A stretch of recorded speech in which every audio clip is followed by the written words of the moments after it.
Hello everyone, welcome to the illusion. इस video में हम लोग राजस्थान के सभी नदियों के बारे में पढ़ेंगे जो आपके कम्पिटिटिव एग्ज़ाम के लिए बहुत ज़्यादा इम्पॉर्टेंट है, खासकर उन सभी विद्यार्थियों के लिए जो राजस्थान से बिलोंग करते हैं और यहाँ के स्टेट लेवल का एग्ज़ाम देते हैं। देखा जाता है कि यहाँ पर नदियों से रिलेटेड क्वेश्चन पूछे जाते हैं, वो चाहे बड़ी नदी हो या फिर छोटी नदी हो, सभी से क्वेश्चन यहाँ पर बन जाता है। ये है राजस्थान का एक मैप। मैं जानता हूँ थोड़ा ज़्यादा ही हरा भरा दिख रहा है, वैसे राजस्थान की जो भूमि है वो इतनी हरी भरी है नहीं, लेकिन यहाँ की जो संस्कृति है ये बहुत ही हरी भरी है। अब बात करें जगह की, तो ये जो इलाका है ये डेजर्ट वाला इलाका है और यहाँ से इस प्रकार से अरावली रेंज गुजरी हुई है।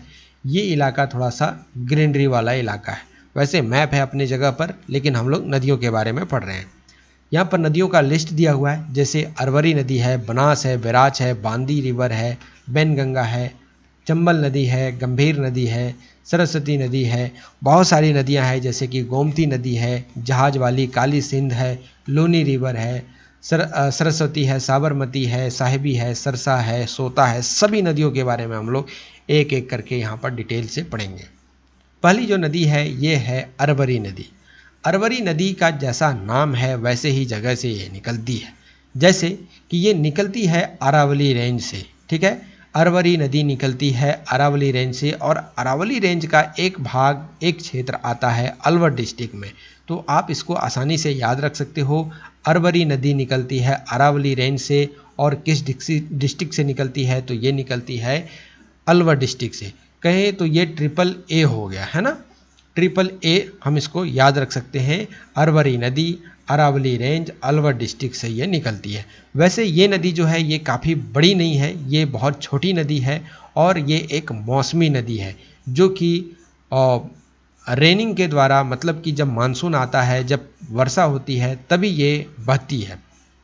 लेकिन अभी ये नदी पूरी तरीके से सूख चुकी है। वैसे आपसे एग्ज़ाम में पूछ लिए जाएंगे, लेकिन आपको इतना याद होना चाहिए कि कौन सा नदी किस प्रकार या किस हालत में है। अब बात करें इसकी लंबाई की, तो इसकी लंबाई मात्र 45 किलोमीटर है, जो कि 28 मील के अनुसार इसको हम लोग देख सकते हैं। इसका जो टोटल बेसिन का जो एरिया है ये है 492 स्क्वायर किलोमीटर का। वैसे मैं आगे बढ़ने से बता दूं, ये जो अरवरी नदी है ये पहले, मतलब आज से काफ़ी साल पहले, जब ये ठीक ठाक अवस्था में थी तो ये बहती थी। कैसे बहती थी? एक तो ये छोटी रिवर है, मतलब मानसून पर आधारित है, जब बारिश होगी तभी ये नदी बहेगी। लेकिन इसके लिए यहाँ पर डैम बनाया गया था। एक डैम का नाम मैंने यहाँ पर लिखा हुआ है सेंथल सागर डैम।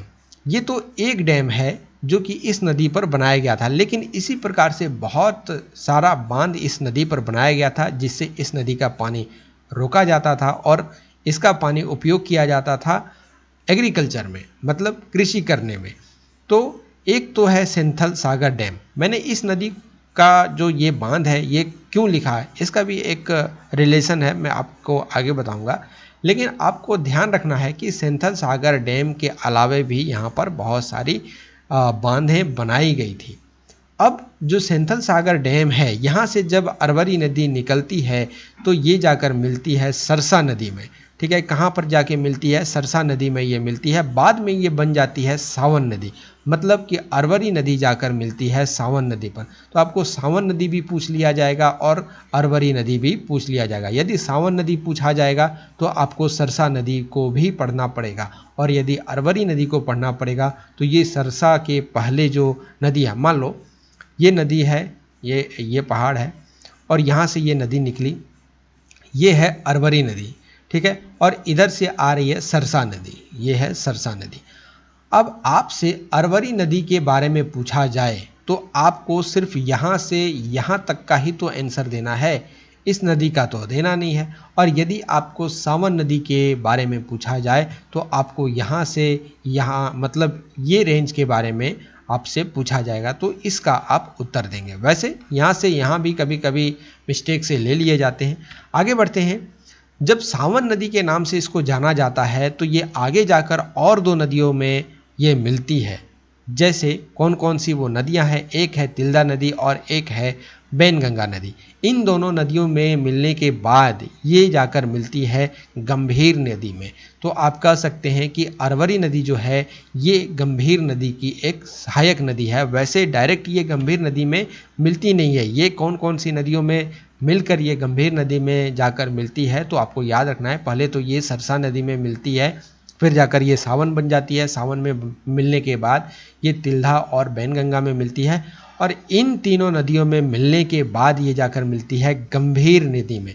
और गंभीर नदी जो है ये अलग सी यमुना की एक सहायक नदी है। गंभीर नदी को एक और नाम से पुकारा जाता है। इसको किस नाम से पुकारा जाता है, तो ये है उथांग रिवर। तो आपसे उथांग नदी भी पूछ लिया जाएगा, गंभीर नदी नहीं पूछा जाएगा कभी कभी। तो ये सब भी आपको ध्यान रखना है। वैसे ये गंभीर नदी यमुना नदी में कहाँ पर जाकर मिलती है, तो ये मिलती है मणिपुरी डिस्ट्रिक्ट में, जो कि उत्तर प्रदेश में है। जैसे कि मैंने आपको बताया, ये नदी जो है ये अलवर डिस्ट्रिक्ट से निकलती है। जो अरवरी नदी है ये निकलती है अलवर डिस्ट्रिक्ट से। और यदि आपसे जगह पूछ लिया जाए, ठीक है, कभी कभी जगह पूछ लिया जाता है, स्पेशल जगह पूछ लिया जाएगा किस जगह से ये निकली है, तो आपको याद रखना है थाना गाजी का के एक जगह है, वहाँ से ये निकलती है। आगे बढ़ते हैं। अब देखो ये जो स्लाइड है ये मैंने हिंदी में लगाया है। वैसे स्टूडेंट हैं जो हिंदी पढ़ पाते हैं, इंग्लिश को उतना समझ नहीं पाते हैं, तो आप जाकर इस पीडीएफ को डाउनलोड कर सकते हो। व्हाट्सएप ग्रुप से आप जाकर इसको डाउनलोड कर सकते हो।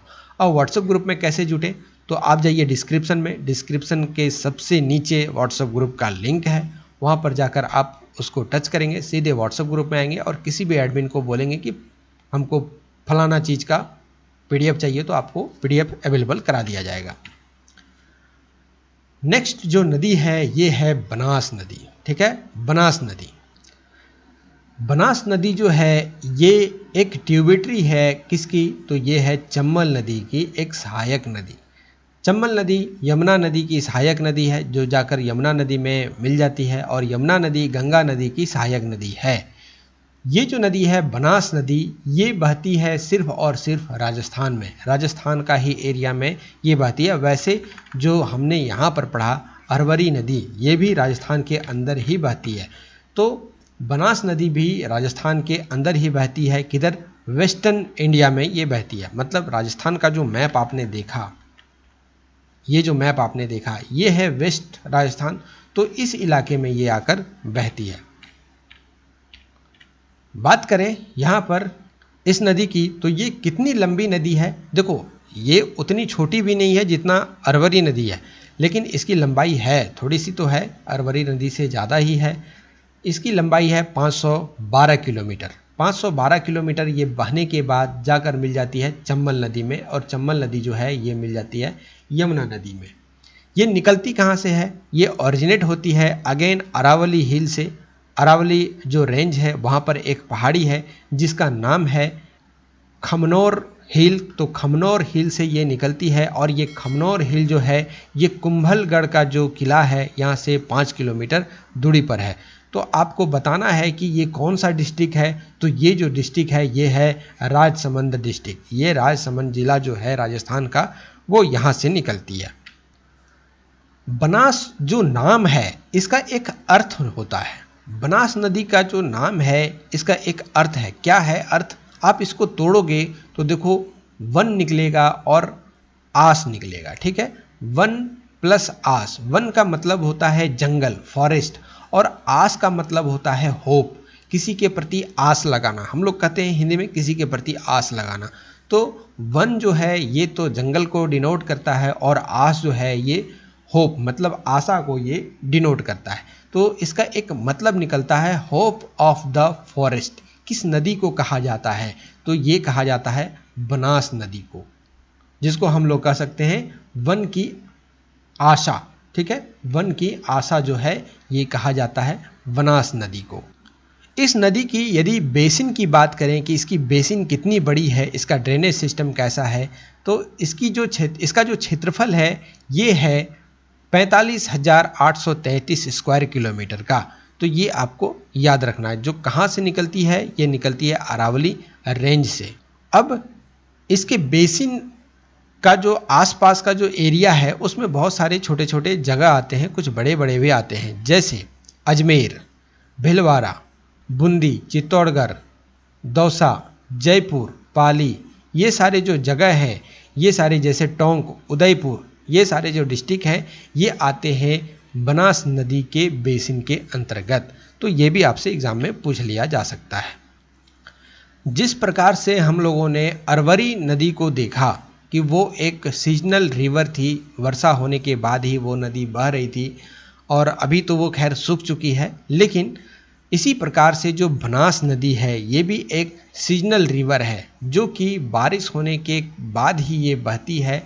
और ये बहती तो है लेकिन इस पर बहुत सारे बांध हैं जिसके कारण यहाँ जो ये नदी है ये धीरे धीरे फ्लो करती रहती है और इससे इरिगेशन का काम चलता है।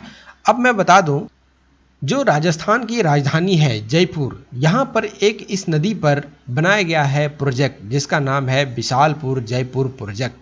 अब ये जो प्रोजेक्ट है ये बनास नदी पर बनाया गया है, टोंक से ये करीब 40 किलोमीटर दूरी पर है और इसको कंप्लीट कराया गया है 2009 में। किसने कराया था? ये राजस्थान के सरकार के ही द्वारा इसको कंप्लीट कराया गया, बनवाया गया। अब इससे जो ये जो प्रोजेक्ट बनी, जो यहाँ पर रिजर्वायर इससे तैयार हुआ, जो पानी इकट्ठा किया गया, इस नदी का जो पानी अब जो इकट्ठा हुआ इसका उपयोग किया जाता है ड्रिंकिंग के रूप में, मतलब पीने के उपयोग में इसका पानी उपयोग किया जाता है और जयपुर सिटी में इसको प्रोवाइड कराया जाता है। जयपुर जो है, जयपुर जो राजस्थान की राजधानी है, यहाँ पर इस नदी का पानी को भेजा जाता है और पीने के लायक ये पानी मतलब बना के यहाँ पर भेजा जाता है। तो कह सकते हैं कि ये जयपुर की एक लाइफ लाइन है। यहाँ पर आप देख सकते हैं ये है बनास नदी, ये जो आप देख रहे हो ये है बनास नदी जो कि टोंक से होते हुए बहती है, ये इधर से बहती है, यहाँ पे है टोंक, तो टोंक से बहते हुए बहती है और यहाँ पर आके मिल जाती है किस नदी में? तो ये मिलती है चंबल नदी में। नेक्स्ट जो नदी है ये है बैराज नदी। बैराज रिवर जो है ये अगेन एक छोटी रिवर है, जितना बनास नदी छोटी नहीं थी उससे ज़्यादा ही ये छोटी है, मतलब कि वो तो 512 किलोमीटर के आसपास वो नदी थी उसकी लंबाई, और इसकी जो लंबाई है ये मात्र 157 किलोमीटर है। ये नदी जो है ये बनास नदी की एक सहायक नदी है जो निकलती है, जो ओरिजिनेट होती है एक पहाड़ी से, और ये पहाड़ी है उदयपुर डिस्ट्रिक्ट में। उदयपुर जो ज़िला है राजस्थान का, वहाँ से ये निकलती है और ये निकलती है नॉर्थ ईस्टर्न से, जिसका जो लंबाई है ये है 157 किलोमीटर। इसकी बेसिन की यदि बात करें, इसका जो कैचमेंट एरिया है, कैचमेंट का मतलब होता है जल अधिग्रहण क्षेत्र, तो इसका जो बेसिन है ये है 7,502 स्क्वायर किलोमीटर। तो आप इसको याद रखने के लिए सीधा सीधी 7,500 इसको कर सकते हो। ये जब बहती है तो इसके आसपास कुछ इम्पॉर्टेंट इलाके आते हैं, जैसे ये एक तो उदयपुर आता ही है क्योंकि उदयपुर से ये निकलती है, इसके बाद चित्तौड़गढ़ आता है और भीलवाड़ा जो डिस्ट्रिक्ट है, जो राजस्थान का एक डिस्ट्रिक्ट है, वैसे भीलवाड़ा से मेरा पुराना रिश्ता है, तो भीलवाड़ा जो डिस्ट्रिक्ट है यहाँ पर आके ये मिल जाती है बनास नदी पर। तो लास्ट जो इसका नदी है, मतलब जो लास्ट इसका जगह है जो इसका कैचमेंट एरिया के अंतर्गत आता है, वो आता है भीलवाड़ा डिस्ट्रिक्ट। अब ये किस जगह पर आकर मिलती है? तो इसका नाम है बिगोंद। बिगोंद जो गांव है यहाँ पर आकर ये बनास नदी में मिल जाती है। अब इस नदी की कुछ सहायक नदियों के बारे में भी हम लोग देख लेते हैं। इसका जो सहायक नदी है ये बहुत सारी है, जैसे अहर नदी है। अहर नदी जो है ये एक बैराज नदी की सहायक नदी है। उसके बाद वागली नदी है, वांगो नदी है, गंभीर रिवर है और ओराई रिवर जो है ये इसकी जो है वो एक सहायक नदी है। और इसकी जितनी भी सहायक नदियां हैं, जैसे ये सारी जो नदियां हम लोगों ने पढ़ा है, इतनी जितनी भी नदियां यहाँ पर हैं, मान लो ये नदी है और इसमें ये सारी जो नदियां हैं ये आकर मिलती है राइट साइड से, मतलब कि ये आकर इस साइड से इस नदी में मिलती जाती है। एक भी नदी जो है ये इधर से आकर, मतलब जो इसका लेफ्ट साइड है इधर से आकर नहीं मिलती है, सारी की सारी नदियां आकर मिलती है राइट साइड से। तो ये भी आपसे पूछा जा सकता है एग्जाम में, कुछ भी घुमाकर आपसे पूछ लिया जाएगा, तो हर एक चीज़ के लिए आप तैयार हैं। अगला नदी है बांदी नदी, बांदी रिवर। बांदी रिवर जो है ये एक सहायक नदी है लूनी नदी की। लूनी नदी आप सभी ने पढ़ा होगा, लूनी नदी बहुत ज़्यादा सभी इसके बारे में जानते हैं। तो इस नदी की ये एक सहायक नदी है बांदी नदी। अब बांदी नदी जो है ये जहाँ से निकलती है वहाँ पर इसको बांदी नहीं कहा जाता है। तो इसको क्या कहा जाता है? यहाँ पर ये दो शाखाओं से निकलती है। देखो, एक तो है खारी और दूसरा है मिथारी। तो ये दो नदियाँ जाकर जब आपस में मिल जाती है, इसके बाद ये कहलाती है बांदी नदी। तो ये भी आप ध्यान में रखेंगे। अब बात करते हैं कि ये जो नदी है ये जाकर लूनी नदी में कहाँ पर मिलती है। तो एक गांव है, एक विलेज है जिसका नाम है लखार डिस्ट्रिक्ट। तो लखार डिस्ट्रिक्ट से ही ये जाकर यहाँ पर मिल जाती है और यहाँ पर ये 45 किलोमीटर तक बहती है, उसके बाद जाकर ये बह जाती है। इस पर एक डैम भी बनाया गया है जिसका नाम है हेमवास डैम। अब ये जो डैम है ये पूरा ड्राई हो चुका है, मतलब कि ये पूरा का पूरा जो डैम है ये सूख चुका है, लेकिन बरसात के दिनों में ये डैम भर जाता है। उसके बाद साल भर इससे खेती की जाती है और इसे इरिगेशन किया जाता है। बाद में इसको फिर से सुखा दिया जाता है, तब तक फिर वर्षा हो जाती है। अब यहाँ पर देख पाएंगे ये है, आप देख सकते हैं ये है लूनी नदी और इधर से ये नदी आकर बहते हुए आकर इसमें मिलती है। यहाँ पर दो धाराओं से ये मिलकर आती है और ये आकर मिल जाती है लूनी नदी में। तो ये आप ध्यान में रखेंगे। इसके बाद जो नदी है नेक्स्ट, ये है बैनगंगा नदी, बैनगंगा रिवर। बैनगंगा नदी जो है ये फिर एक सहायक नदी है गंभीर नदी की। ये जो नदी है इसकी लंबाई है 240 किलोमीटर अप्रोक्स। आप इसको याद रखने के लिए 250 किलोमीटर आप इसको कह सकते हो। तो इसकी जो लंबाई है ये 140 किलोमीटर है। और ये निकलती कहाँ से है? तो ये अगेन एक हिल से निकलती है, एक पहाड़ी से निकलती है। जो जयपुर वाला रीजन है यहीं पर ये हिल है, यहीं से ये नदी निकलती है। यदि जगह का नाम पूछा जाए तो आप कह सकते हैं विराटनगर। वैसे आपको एक और नाम मैं यहाँ पर लिख दिया हूँ, आरानसर और बैरात। तो ये दो नाम आप याद रखेंगे।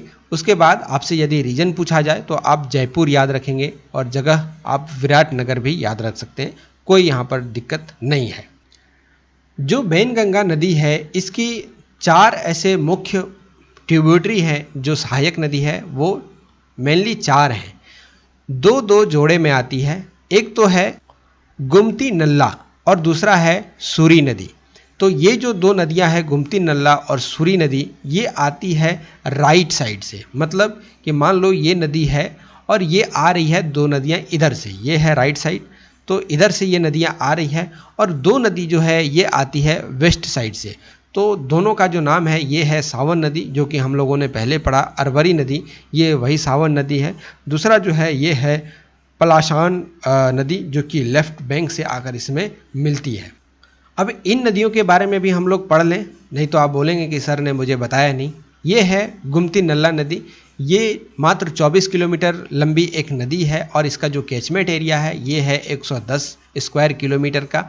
सूरी नदी जो है ये 28 किलोमीटर लंबी एक नदी है जिसका कैचमेंट एरिया है मात्र 76 स्क्वायर किलोमीटर का। और अगली जो नदी है जो लेफ्ट बैंक से आती है ये है सावन नदी। जो अरवरी नदी थी जो मैंने आपको बताया था AAA, तो वो जो नदी है वो आती है इसमें लेफ्ट बैंक से और इसका जो लंबाई है ये है 95 किलोमीटर और इसका कैचमेंट एरिया कुछ ज़्यादा है हर एक नदी से। इसका है 660 स्क्वायर किलोमीटर, मतलब 660 स्क्वायर किलोमीटर।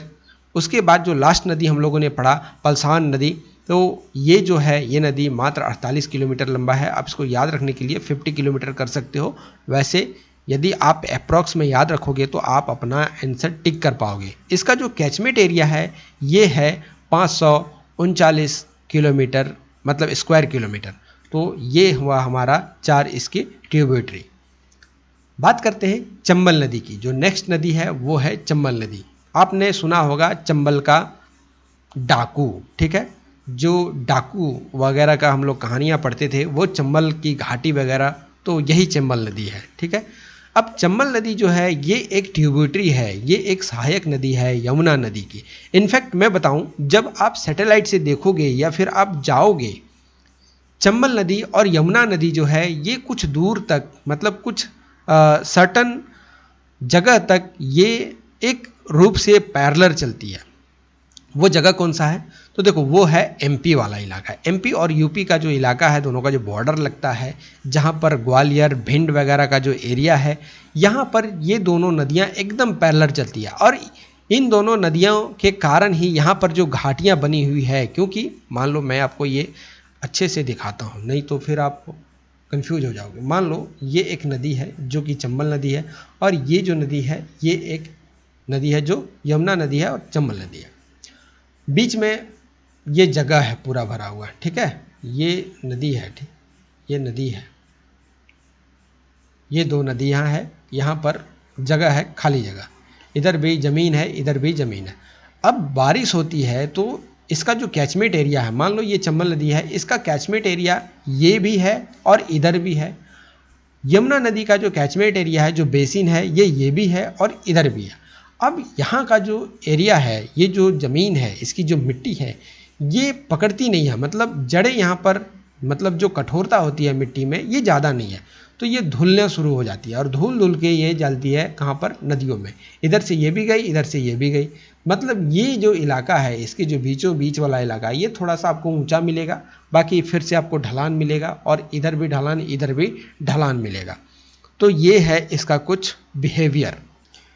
तो जैसे कि मैंने आपको बताया, चंबल नदी जो है ये ट्रिब्यूटरी है यमुना नदी की, जो कि ग्रेटर गंगेटिक जो ड्रेनेज सिस्टम है इसका ही एक पार्ट है। अब ये जो नदी है ये यमुना नदी में आकर मिल जाती है, कहाँ पर? तो एक जगह है यूपी में जिसका नाम है इटावा, ठीक है। इटावा में आकर ये जो चंबल नदी है ये यमुना नदी में मिल जाती है। आप विश्वास नहीं करोगे, मैं आपको बताऊं, ये इधर से आ रही है यमुना नदी और इधर से आती है चंबल नदी, इस प्रकार से। तो चंबल नदी मान लो, मैं थोड़ा सा इसको अच्छे से बना लूँ तब आपको मैं दिखाता हूँ। मान लो ये जो नदी है ये है चंबल नदी, और ये जो नदी है ये है यमुना नदी। तो आप बताओ कि दोनों नदियों में से, ये चंबल और ये यमुना, दोनों नदियों में से हेल्दी कौन है? जाहिर सी बात है चंबल नदी बहुत ज़्यादा हेल्दी है, ये चौड़ी नदी है। और यमुना नदी जो है ये निकलती है ग्लेशियर से, और ये जो नदी है ये निकलती है अरावली रेंज से, सॉरी अरावली रेंज से नहीं, ये निकलती है विंध्य रेंज से, जो विंध्य और सतपुड़ा का जो रेंज है यहाँ से ये निकलती है चंबल नदी। तो ये ग्लेशियर से निकलने के बावजूद भी इसमें उतना पानी नहीं होता है जितना चंबल नदी में पानी आती है।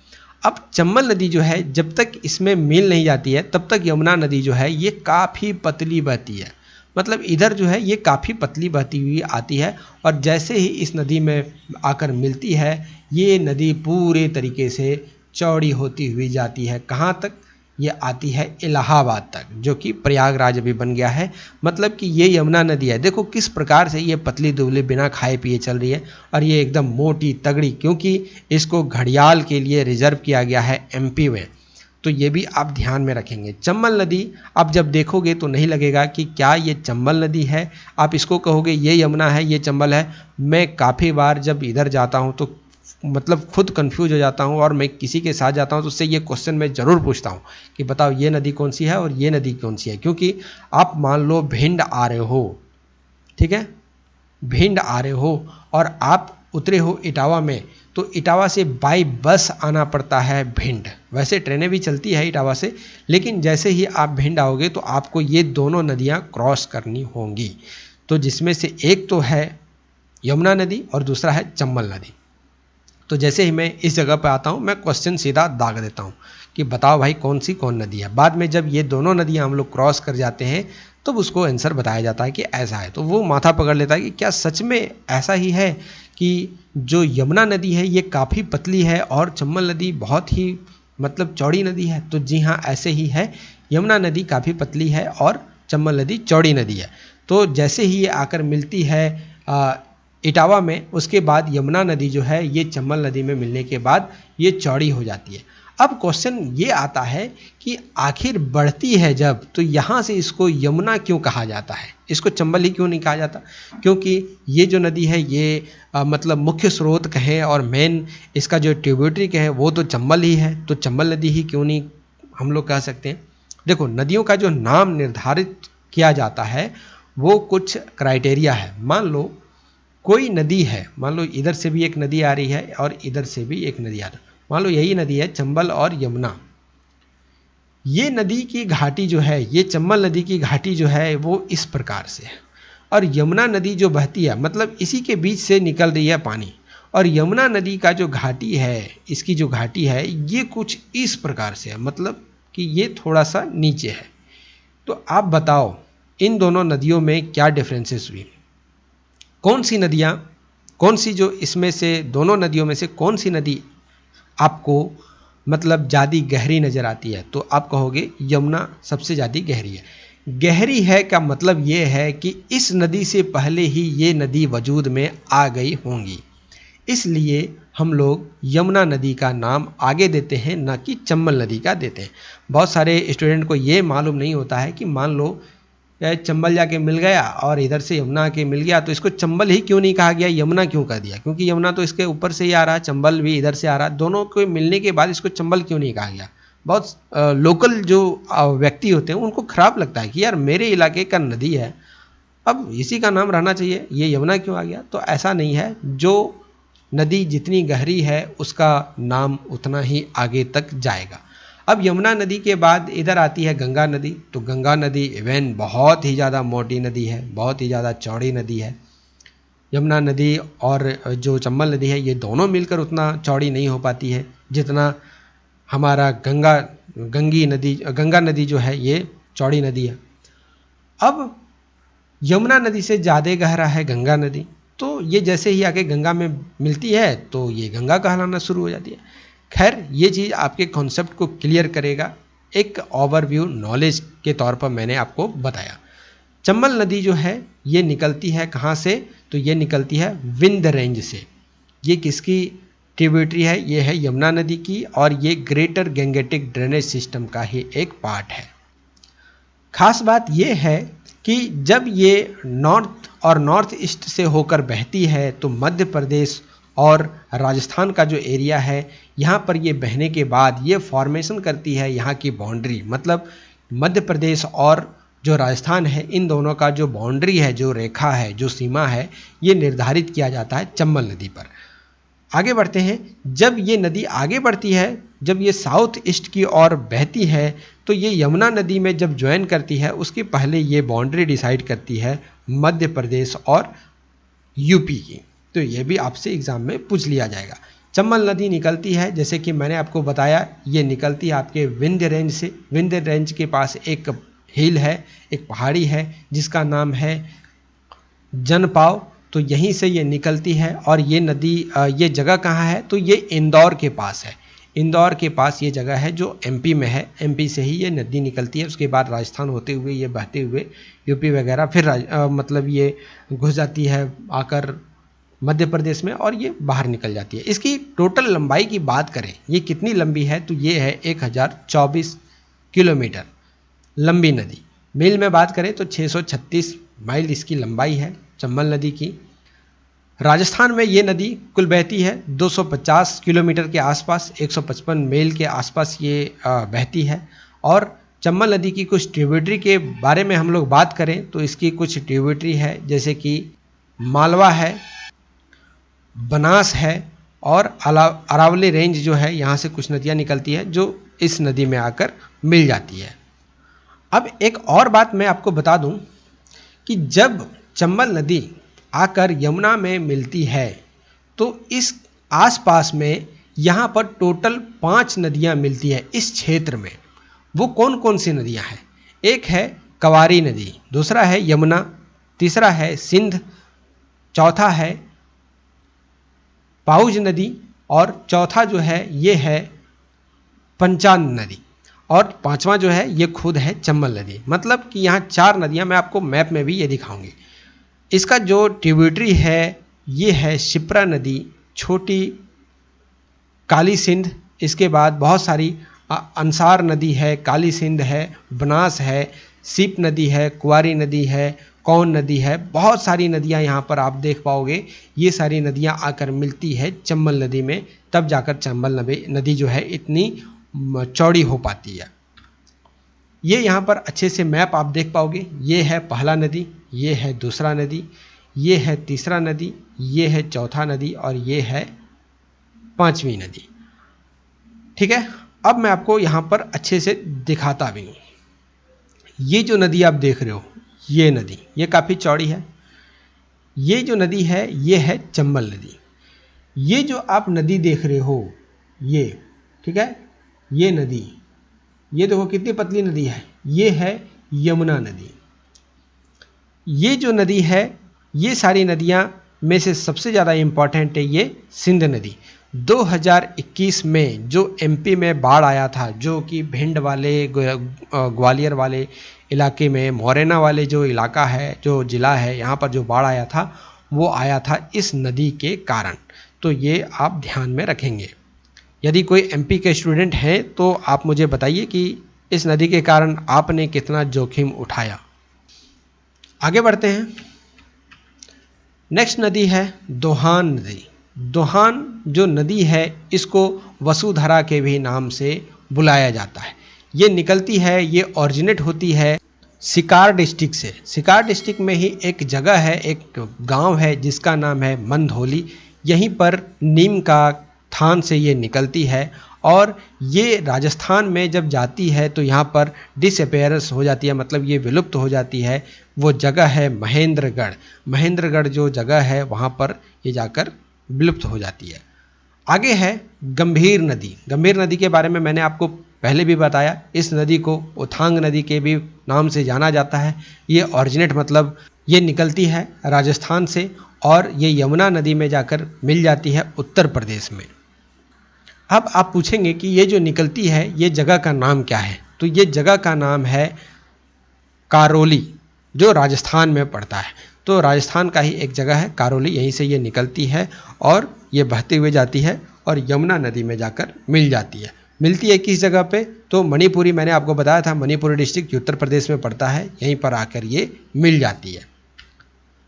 इसके बाद आता है घग्गर हकरा नदी रिवर। तो ये जो नदी है ये इंटरमीडिएट नदी है, मतलब कि ये दो देशों के बीच में ये बहती है। इसका एंशिएंट हिस्ट्री में बहुत ज़्यादा इसका बखान किया गया है, तो मैं एंशिएंट हिस्ट्री आपको नहीं पढ़ा रहा हूँ। मैं जाहिर सी बात है मैं नदियों के बारे में आपको बता रहा हूँ।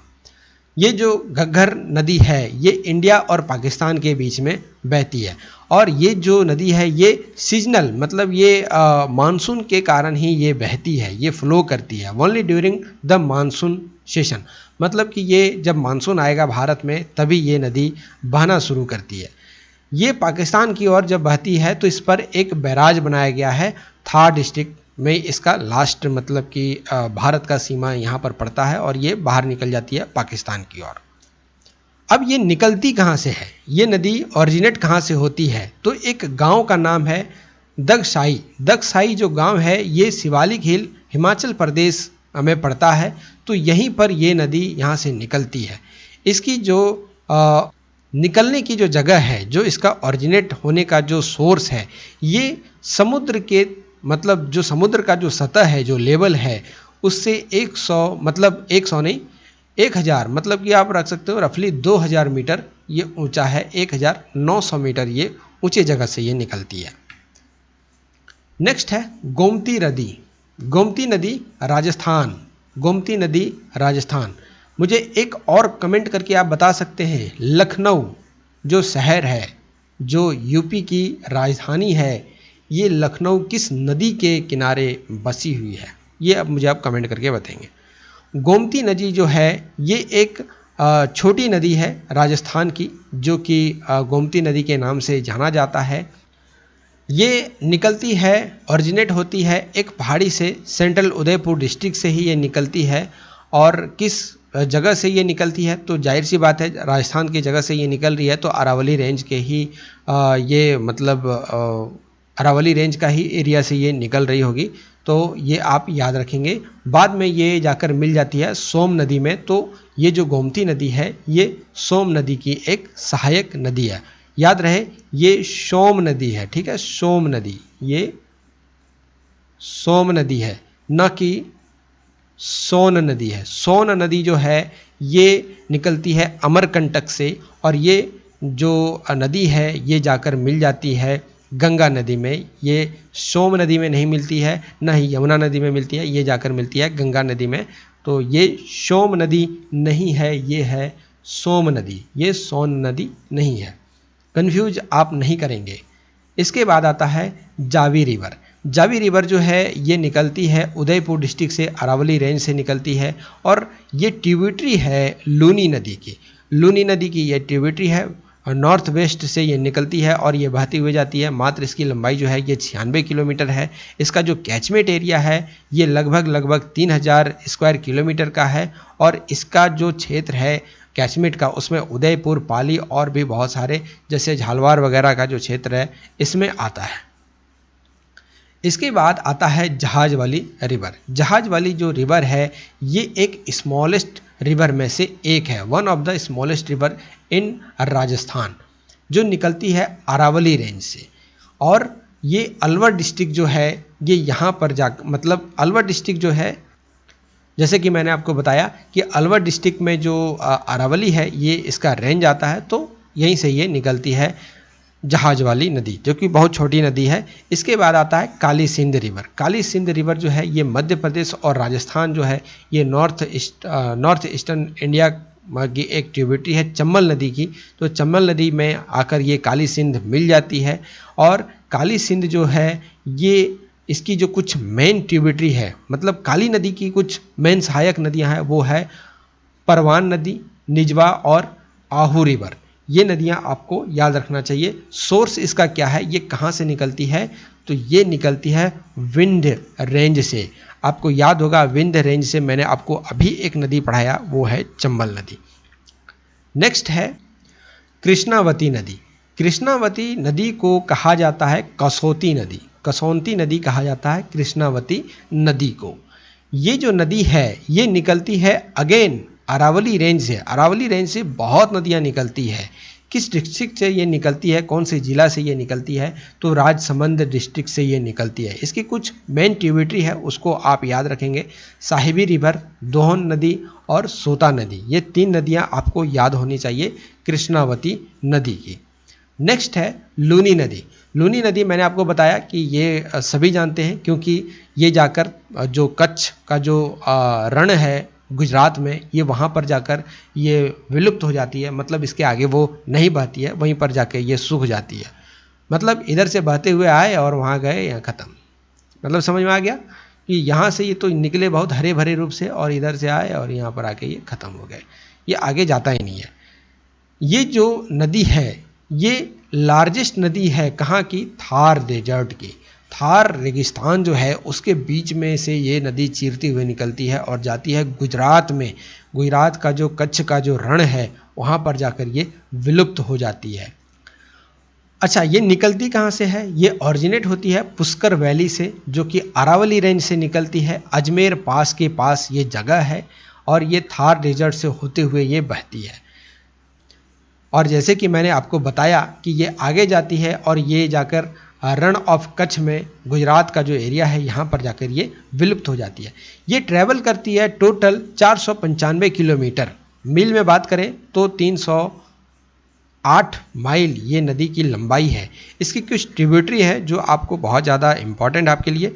एक है जवाई रिवर, दूसरा है सुकरी रिवर, उसके बाद है गुहिया नदी, इसके बाद है बांदी, जोझारी नदी, लूनी नदी जो है ये इन सभी नदियों को लेकर आगे बढ़ती है और जाकर कच्छ के रण में मिल जाती है। अब जाहिर सी बात है ये सारी नदियाँ नहीं होती तो लूनी जो नदी है ये यहीं पर विलुप्त हो जाती। तो यही सारी नदियाँ हैं जो इसको धकेलते हुए आगे ले आती है और कच्छ के रण में बेचारी। चलो आगे बढ़ते हैं। नेक्स्ट है साबरमती नदी। साबरमती नदी जो है इसी के ऊपर साबरमती आश्रम बनाया गया है गांधी जी के द्वारा। साबरमती आश्रम साबरमती नदी के किनारे ही है। मुझे बता सकते हैं गांधी जी ने साबरमती आश्रम कब बनाया? कमेंट बॉक्स में इसका उत्तर देंगे। ये निकलती है अरावली रेंज से, अगेन उदयपुर डिस्ट्रिक्ट से, राजस्थान से ये निकलती है और ये जाकर मिल जाती है अरेबियन सी में। कहाँ पर? तो जो खंबात की खाड़ी है, गल्फ ऑफ खंबात, यहीं पर जाकर ये मिल जाती है। आफ्टर 371 किलोमीटर रनिंग करने के बाद, ट्रेवल करने के बाद ये जाकर मिल जाती है। राजस्थान में ये मात्र बढ़ती है 48 किलोमीटर। ये इसका जो बहने का जो क्षमता है, मतलब इसकी जो लंबाई है राजस्थान में, ये मात्र 48 किलोमीटर है। गुजरात में ये जाकर बहुत आगे तक ये दौड़ती है, 323 किलोमीटर तक ये दौड़ती है। ये अगेन एक सीजनल नदी है जो कि बरसात के समय में ही, मानसून के समय में ही बहती है। अगला जो है ये है सुकरी रिवर। सुकरी नदी जो है ये वेस्टर्न स्लोप से निकलती है अरावली रेंज से, और अरावली रेंज का ही एक क्षेत्र आता है पाली डिस्ट्रिक्ट में। तो पाली डिस्ट्रिक्ट से ये निकलती है। पाली डिस्ट्रिक्ट कहाँ है? राजस्थान में है। तो ये भी आपको याद रखना है, ये राजस्थान से निकलती है और ये जाकर मर्ज हो जाती है लूनी नदी में। तो ये भी आपको याद रखना है। तो ये थी कुछ नदियाँ राजस्थान के बारे में। राजस्थान की सभी नदियों को आई होप मैंने कवर किया हो और आपको अच्छे से समझा पाया हो। तो आप ज़रूर कमेंट करें कि ये नदी का जो सेशन है ये आपको कैसा लगा। वैसे यदि आप चैनल को सब्सक्राइब नहीं किए हैं तो चैनल को सब्सक्राइब कर लें। ऐसे ही वीडियो करीब भारत में जितने भी स्टेट हैं और जितने भी यूटी हैं, सभी नदियों का यहाँ पर मैं, सभी स्टेट के नदियों का, सभी यूटी के नदियों को मैं यहाँ पर अलग अलग वीडियो में डिस्कस करूँगा। इसमें अप्रॉक्स 40 वीडियो आएंगे, तो आप किसी को मिस ना करें, इसके लिए आप चैनल को सब्सक्राइब कर लें। Thank you for watching the illusion. God bless you all.